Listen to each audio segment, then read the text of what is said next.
And this is essentially how the cell sets itself up in terms of the difference in charge across the membrane, and how it sets up that environment where it can later be stimulated or excited and generate an action.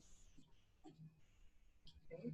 Now, this is going to be important in understanding how an active potential is fired, and there are two ions we're going to look at specifically, that's sodium and potassium. Now, there are other ions that influence the resting membrane potential, chloride, calcium, so on and so forth, but mainly potassium and sodium we're going to be interested in. So the resting membrane potential exists because there is more negative charge inside the cell than there is outside the cell. And we saw this already when we started talking about membrane transport. But how does that environment come about? That's what we're going to look at today. How does the inside of the cell actually get more negative with respect to the outside? Right, so how is the resting membrane potential established? Now, in most cells, the figure or the number, the voltage of that resting membrane potential is about -5 to -100. Specifically for your neurons, though, it's -70 millivolts. And we're really going to focus on the activities of a neuron, the activities of a resting neuron, and how it gets that -70 millivolts at rest. So in order to do so, we're really going to look at the equilibrium potentials of sodium and potassium individually, and then we're going to combine those and see how they play a part in establishing the resting membrane potential. Now, there are two very important factors that go into the resting membrane potential. That is the ion concentration gradients. This we spoke about before. Okay, and this is brought about by what protein? What protein brings about the gradients of sodium and potassium? It's a pump. It's a part of active transport, primary active transport. Spoke about this protein, the sodium potassium ATPase, right? So the ion concentration gradient that is established by that pump, as well as the permeability of the membrane to these ions. Okay, let me say permeability of the membrane to an ion. Do we mean that the ion can just go through the membrane? Can a charged particle just go through that phospholipid bilayer? No, it cannot, right? It needs a channel. So when we say membrane permeability, that is directly going to refer to the presence or absence or the quantity of ion channels in the membrane. So if the membrane is more permeable to one ion, and we'll see that that's the case for potassium, the membrane is more permeable to potassium, that simply means there are more potassium channels. So these two factors play a part, a big part, in establishing the resting membrane potential. All right, this table is going to be important for you to reference, again, in having an understanding, a clear understanding of these terms, being able to differentiate. I'm going to say action potential, I'm going to say equilibrium potential, I'm going to say resting membrane potential, I'm going to say membrane potential, graded potential several times throughout the next week and today. And you need to have a clear understanding of what I'm referring to as I mention these terms. So not necessarily memorize, but familiarize yourself with this table. All right, so speaking about the ion concentration gradient, we're referring to the sodium potassium ATPase pump. Okay, most of the resting membrane potential is brought about by the sodium potassium ATPase pump. 20% of that is going to be directly due to the pump, right? That 20% or is due to potassium being pumped into the cell, sodium being pumped out. So if you remember from last time, we said that the protein is set up in such a way, it has an area or binding site for 3 sodiums and 2 potassiums, and it's kicking sodium out and bringing potassium in. Now, another 80% of that resting membrane potential is related indirectly to this pump as well. So because we're pumping sodium out and potassium in, we now create a concentration gradient where sodium wants to leak right back into the cell and potassium wants to leak right back out of the cell. Okay, I hope you understand that. So we have the pump being directly responsible for 20% of the membrane potential and indirectly responsible for 80% of that potential, just by creating that gradient where these ions want to then leak back in the opposite direction. Okay, am I clear so far? Any questions? All right, let's keep going. So what we're looking at is a typical resting neuron, a neuron that's hanging out, chilling out, it's not doing anything, it's not excited. And how does it end up with that negative 70 millivolts inside? Okay, now we need to understand that the membrane of this cell, when I say cell, think neuron, is 25 times more permeable to potassium than sodium. What does that mean? What does that mean? So we just said that in terms of permeability to ions, when we say it's more permeable, it has more channels, right? So there are 25 more potassium channels on the membrane of a neuron than there are sodium channels. So if we have, think about these channels as doorways or doors. If we have one sodium door, we have 25 potassium doors. Okay. We also have a distribution of ions across the membrane. So inside the cell, we have sodium and chloride. Sodium is positively charged, chloride is negatively charged. So these two sort of balance out the inside of the cell, or the outside of the cell, sorry.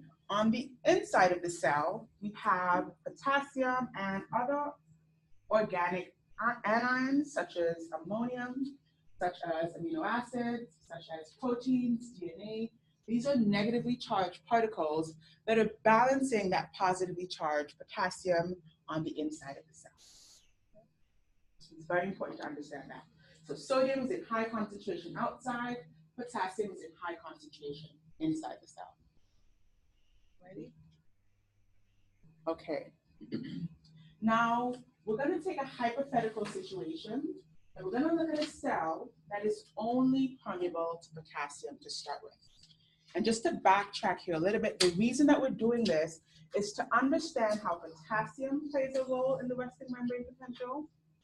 And then we're going to understand how sodium plays a role in that resting membrane potential. And then we're going to bring those two together. Now, bear in mind, as I said earlier, other ions do influence the resting membrane potential, but most importantly are sodium and potassium. Right, and to remind ourselves what the equilibrium potential is, what is the equilibrium potential? What is the equilibrium potential?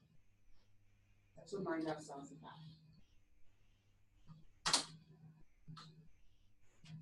Can anyone volunteer to remind? Isn't it the one that works against the chemical driving force? Okay. So like it balances itself out from the high and low, tries to move it to make. Okay, that is correct.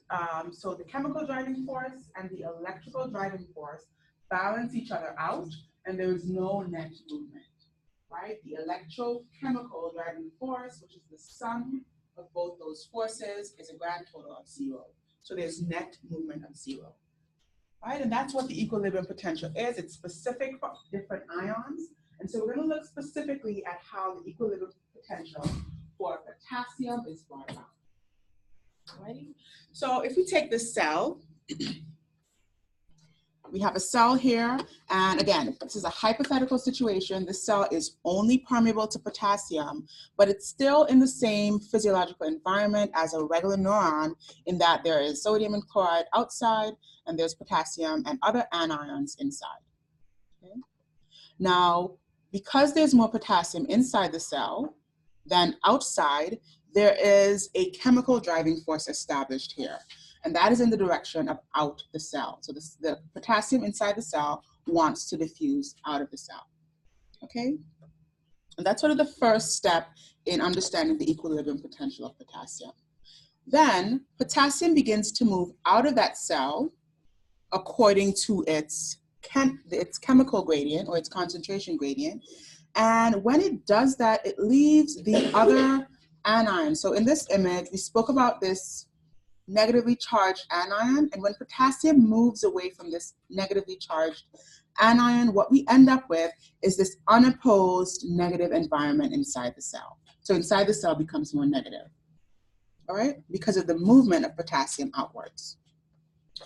All right, so now that we have inside the cell more negative, outside the cell more positive, what do we then develop?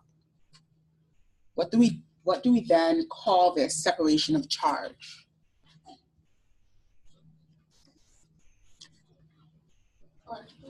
This is an electrical driving force. Thank you. So we now develop an electrical driving force, and it's in the opposite direction, because now we have more positive on the outside, more negative on the inside. Potassium is a positively charged ion, and so it's going to want to move in the opposite direction back into the cell.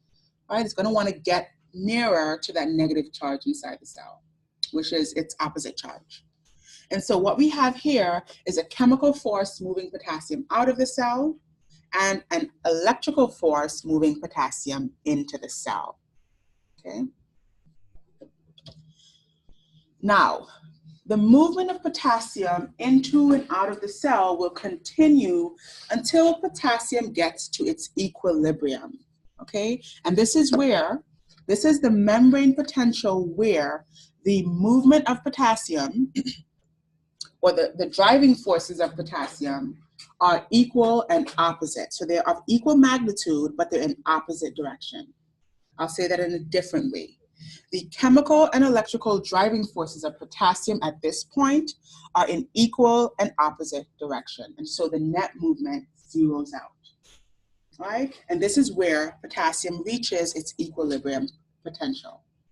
Okay, and that figure, that number, that voltage is negative 94 millivolts. So the equilibrium potential for potassium is negative 94 millivolts. And at this point, potassium is at equilibrium and it's not moving.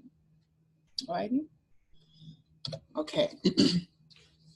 So just to summarize that, again, we know this. When an ion is at its equilibrium, there is no net movement across the membrane.